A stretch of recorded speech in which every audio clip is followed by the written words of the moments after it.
बिस्मिल्लाहिर्रहमानिर्रहीम। अस्सलाम वालेकुम नाज़रीन। मैं जी साकियों 18 सितंबर 2022 का दिन है और सुबह के 8 बजे तमाम दरियाओं के हवाले से मैं आपको अपडेट कर देता हूँ। ताज़ा तरीन जो सूरत हाल है तमाम हेडवर्क्स और बराजों पर जो अखराज हो रहा है वो डाटा मैं आपसे शेयर कर देता हूँ। तो सबसे पहले हम दरिया चनाब की बात कर लेते हैं। मराला पर इस वक्त जो पानी का अखराज वो 5,946 क्यूसेक है, खानकी पर 5,598 क्यूसेक है, कादराबाद पर नीले नहीं हो रहा, त्रिमू बराज पर 7,689 क्यूसेक है और पंजनद पर 2,550 क्यूसेक है।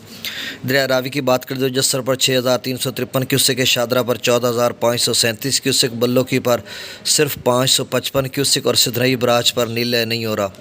दरिया सतलुज की बात करें तो गंडा सिंह पर नीले है, सुलेमान की पर 2,776 क्यूसेक है और इस्लाम पर भी अखराज नीले नहीं हो रहा। दरिया झेलम की बात करें तो मंगला डैम से जो अखराज है वो 9,755 क्यूसेक है और रसूल पर जो आमद है वो तकरीबन 7,000 क्यूसेक के करीब है और अखराज नहीं हो रहा।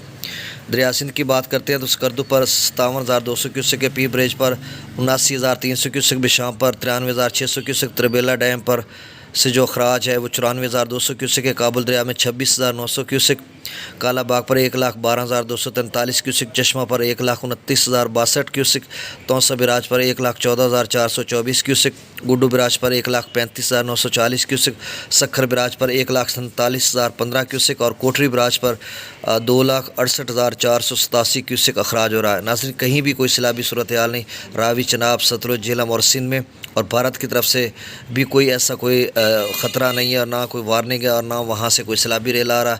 सब कुछ नॉर्मल है। उनके सतलुज के डैम्स की बात करें, मतलब भाखड़ा नंगल डैम की या फिर दरिया ब्यास की पोंग डैम की या फिर रावी या चनाब की, तो कहीं भी कोई सैलाबी सूरत हाल नहीं और ना ही 17 या 18 सितंबर को वहाँ से कोई सैलाबी रेला छोड़ा जाना या छोड़ा जा चुका है, ना ही छोड़ा जाएगा जहाँ तक मेरा तजिया है। तो ये सारी ताज़ा तरीन सूरत हाल थी, मैंने आपसे शेयर कर दी। बहुत शुक्रिया। अल्लाह हाफ़िज़।